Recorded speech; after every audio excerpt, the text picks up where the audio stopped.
One more. Live odds, sportsbookreview.com. Sunday Night Football, Green Bay and the Redskins. Skins at home, 350.5 the total. At 4-5, no more re-laaaax out of Green Bay. And you think McCarthy's delusional. Aaron Rodgers, again, kind of called him out and saying the coach has to tell these guys, if you don't shape up, we're going to get rid of you. There's no sense of urgency in Green Bay right now. No, I mean, it's supposed to be desperation time for Green Bay. It's not supposed to be re-laax, Rodgers' famous relax. Is Mike McCarthy delusional? Maybe. I mean, look at this quote. Let's just state the facts. I'm a highly successful NFL head coach. With that, I've never looked at the ride to this point as smooth or whatever the words you use. To me, it's always bumpy. And to me, that's the joy of it. That's this game. That's how hard it is in the NFL. Really, what you did last year or 2010, as we know, doesn't factor. It's even more so with the parity and the youth of the team. To me, you have to stay in tune with the now. Obviously, people outside our room don't feel really good about the now. Personally, I enjoy these type of moments. I think this is kind of how my life has gone professionally. So there's some truth to that. McCarthy's had his back against the wall before. The Packers have their back against the wall now. But at the same time, I'm a highly successful NFL head coach, yada, yada. You can understand why him and Aaron Rodgers have been having problems. Yes, at least the running back situation gets better. Starks is finally healthy. We mentioned they get Michael coming over from Seattle. Best the running core has been in over a month. But the defense, Teddy, I mean, without Matthews and Shields, they've been horrible. At least they hope to get Matthews back. Yeah, I mean, here's the quote, hit Clinton Dix after the 47-point outburst from Tennessee last week. Yeah, man, we made some mistakes. Guys have owned up to them. They learned from it just 30 minutes ago watching the film.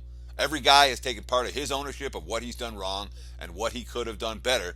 We've just got to come together and connect and continue winning. It's worth noting that the back half of that game, after the Titans ran all over them early, in the second half, Tennessee only gained 95 combined yards.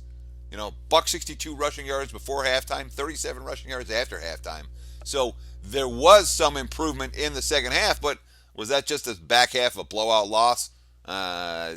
One would think that Clay Matthews would help them defensively, but we got to ask the question right now. Are the Packers the Colts?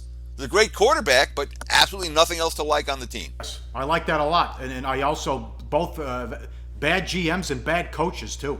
I like that. A perfect comparison as far as I'm concerned. Now, the Redskins aren't great at anything, but it's 2016 NFL. You don't have to be. 5-1-1 in their last 7 games, and it could have been a win. The loss was at Detroit. What do you think of this team, Teddy?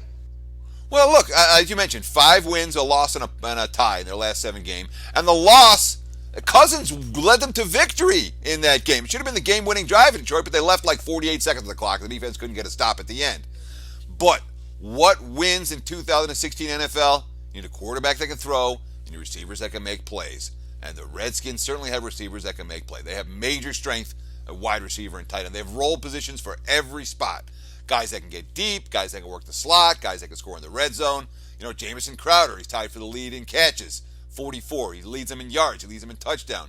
You have Jordan Reed also with 44 catches. Now they have Vernon Davis showing new life at tight end with 26. They can use receptions. They can use 2 tight end sets where both of them can get downfield, which creates really tough matchups. And all of that makes Kirk Cousins look better than he probably is. A 94.8 passer rating. But before we get too excited about Washington, let's not forget last year. The Redskins down the stretch looked great. The Packers down the stretch looked awful. They met in the playoffs. I believed in Washington. I learned my lesson. They got embarrassed on this field versus Rodgers and company last January. And it's hard for me to get that loss out of my head, even though I think that the Packers are probably still worth fading, and the Redskins are probably still worth backing.